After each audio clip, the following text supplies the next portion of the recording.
Hello everyone. In this session, we will learn about constructor overriding and method overriding in Java programming. So let us start with the concepts of overriding. Before moving on with the constructor overriding, let me tell you the difference between overloading and the overriding.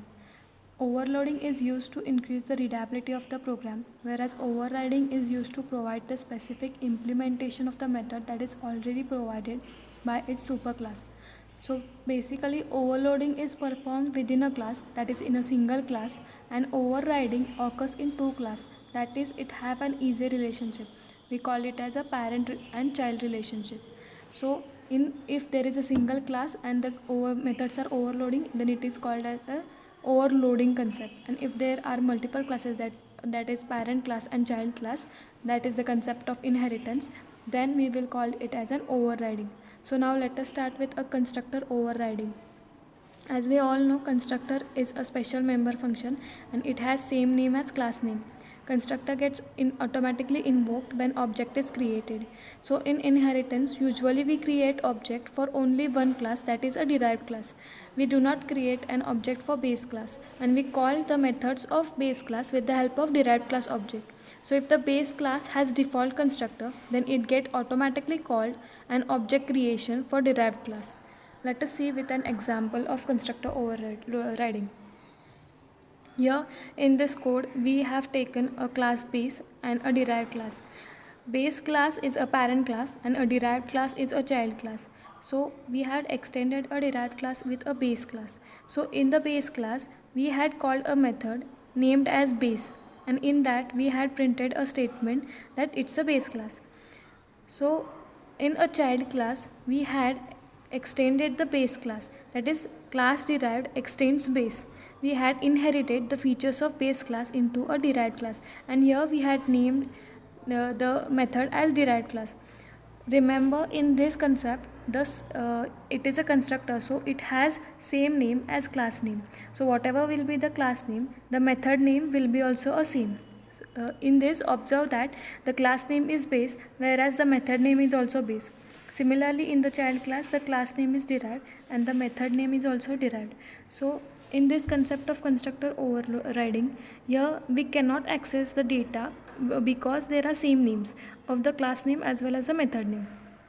So when we are accessing the data with the help of derived class constructor, we will be calling that constructor as an default constructor. So here there are no parameters passed in a constructor. So now let us see the class derived extends base, and we have called a method called derived. So in that the statement is printed at it's a derived class. In the main class we had created object of a derived class, that is derived d is equal to new derived. Here you will see that the derived class object is created. So we had not called the method derived after creating the object of derived class, because as I said, when constructor is for the constructor, when object is created, it automatically gets called to the method. So when we have created an object, it will automatically get called to a derived class method. So this is the concept of constructor overriding. Next we will learn about method overriding.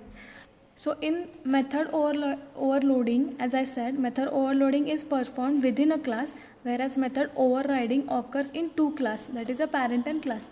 Remember always, when there is a overloading concept, it is only related to a single class, and when there is a overriding concept, it is related to the parent class and a child class.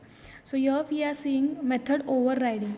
So in the concept of method overriding, if subclass, that is child class, has the same method as declared in the parent class, it is known as method overriding in Java. That is, in other words, if a subclass provides the specific implementation of the method that has been declared by one of its parent class, it is known as method overloading. There are multiple uses of method overloading, like method overloading is performed in a single class and overriding is performed in an easy relationship. So in method overriding, it is used to provide the specific implementation of a method which is already provided by its superclass. So if I had taken a single class and in that single class there are same names and same argument but different argument, then that concept will be of method overloading. And in method overriding, methods with same signature, that is same name, same argument parameters, are defined in a base class and derived class, then we will be calling it as a method overriding. For example, we have created one parent class and one child class, then the methods in parent class will be same as that methods in a child class, and this concept we will be calling as an overriding concept. So now in this case, as I said, base class also has same name methods, while derived class also has same name method. So in this class, the derived class object can call only derived class method. To call the base class overridden method, we use super keyword. Remember, we use the super keyword to call the base class methods into a derived class method. So let us take one example. Here in this case, there are two classes created. One is animal class and another is a dog class. So in animal class, we called that animal class is a parent class, and we will be calling dog class as a child class, that is subclass. So in this animal class, there are methods like move and eat. Now these are the methods of base class, and in the derived class, that is named as dog class, there are also methods called as move and bark. Now you will observe that the methods move and bark are also present in superclass as well as in subclass with same name. Both the names, both class has same name methods. So in this case, it will be difficult to derive or to invoke the methods of base class and to invoke the methods of derived class. So to avoid that problem, we have a super keyword. With the help of super keyword, we will be invoking the methods of base class into a derived class. So let us take an example. Let us see implementation of method overriding. So in this case, I have created two classes. One is base class and other is derived class. As we all know, base class is called as superclass, whereas derived class is called as subclass. So in the superclass, that is base class, there is a method named as display. I have declared as void display method. So in that display method, I have printed one statement that it's a base class. In another derived class, I had declared derived class as class derived extends base. So in derived class, I had also declared a method called as void display. Now you will observe that the method void display is also present in a base class, whereas the method void display is also present in a derived class. Now in this case, there are two classes having same methods.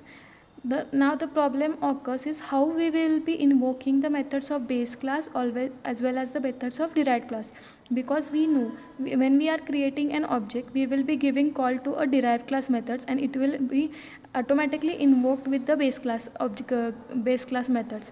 So in this case, we will be using a super keyword, because to avoid the problem of ambiguity, we will be using a super keyword. So here in derived class method, I have declared as super.display. Now this super.display, what it will be done, that it will give a call to a base class method void display. As I will repeat again, as the base class method has void display name, similarly in a derived class method there is a void display name. So now this method is similar with a base class as well as a derived class having same name methods. So when we are accessing the methods of derived class, it will be creating an ambiguity problem with the because of the method in base class has same name. So to avoid this problem, we are using the super keyword. Now here I have declared it as super.display. Now this super.display will give call to base class constructor. That is super.display will give call to a base class methods void display. So now after the method display, there I have printed a statement called it's a derived class. So this is the concept of method overriding. When you have to override something, that is when you have to invoke some of the other methods, and that other class has also same name with the present class, then we can use super keyword. So with the help of super keyword, we had access the method of base class. Now we will create a main class, and in that main class we will give a call to a derived class object. That is, we will first create a derived class object as derive d, is equal to new derived, and now with that we will give a call to a display method of derived class object. Here there is one in the main class there is one statement which it is showing that obj.display. Now in this case where obj.display is written, one second.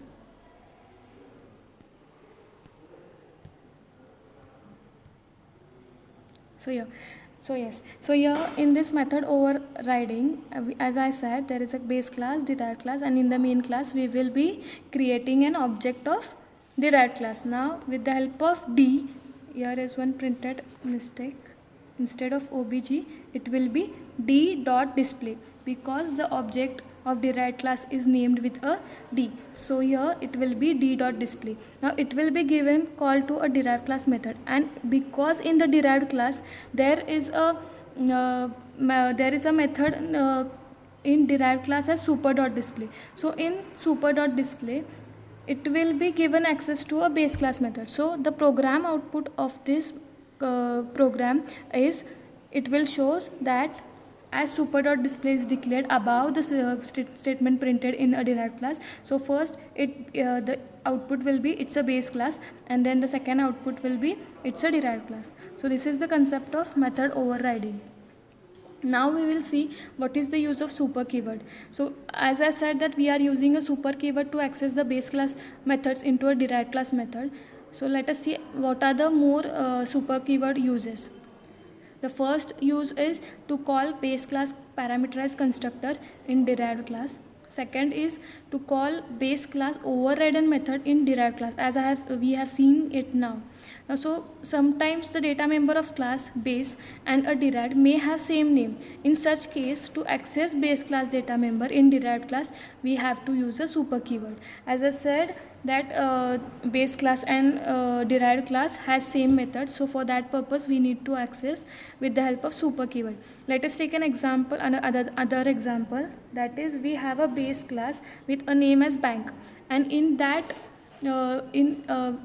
bank class we have methods like get interest. So in that base class we will be declaring that method as get interest, and we have a derived class named as ICICI, Axis Bank and SBI.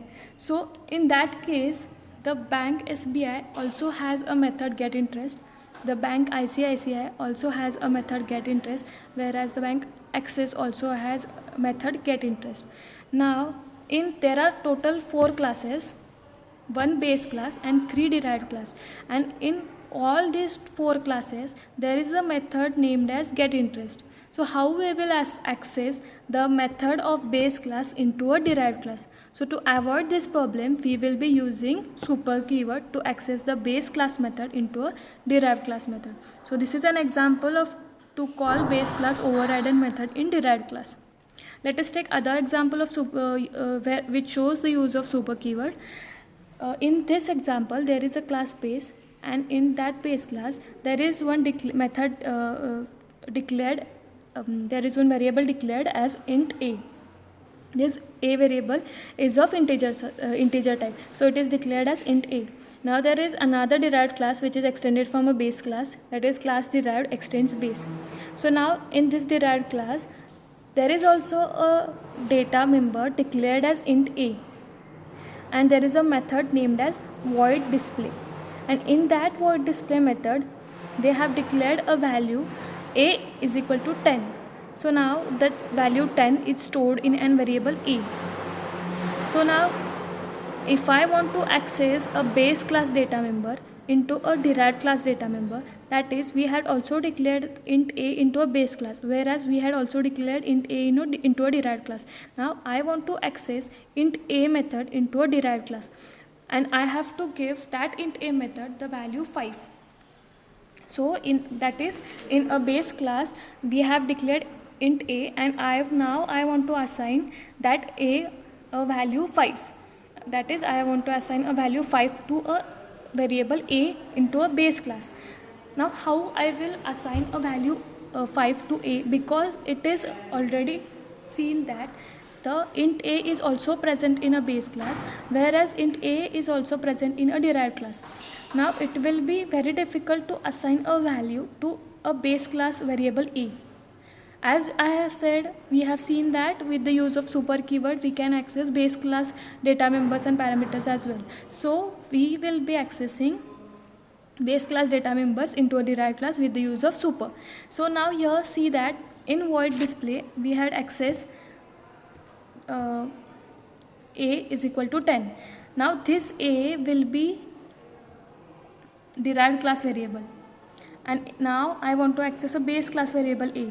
So when I want to access a base class variable into a derived class, I will use super keyword.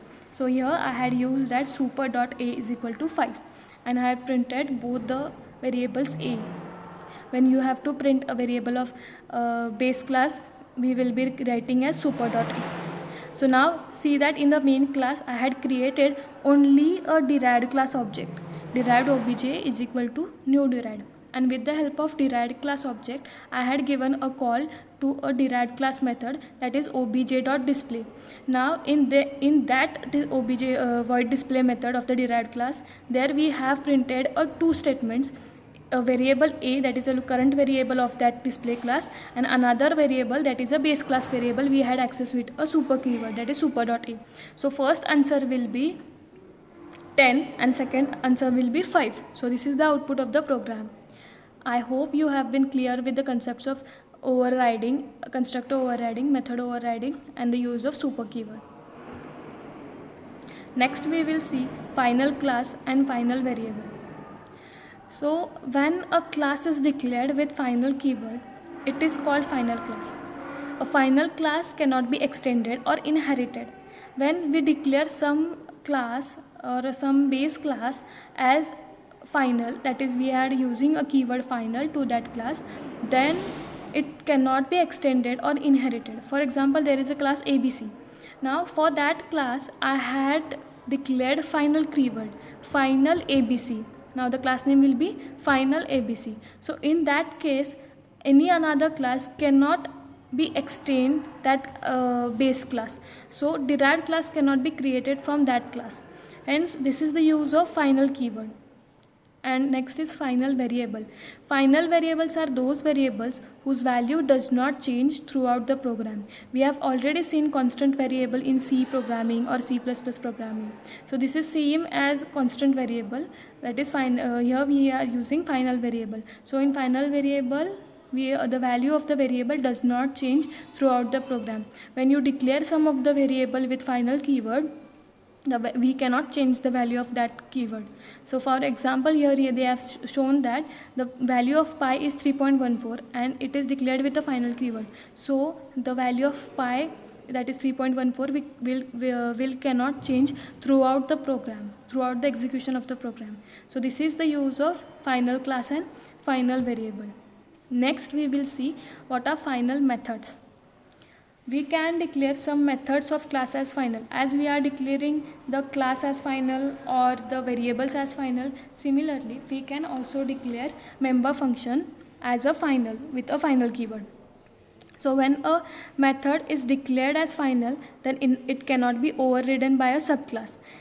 If suppose the method is declared as final void display in base class, then this method cannot be invoked in derived class.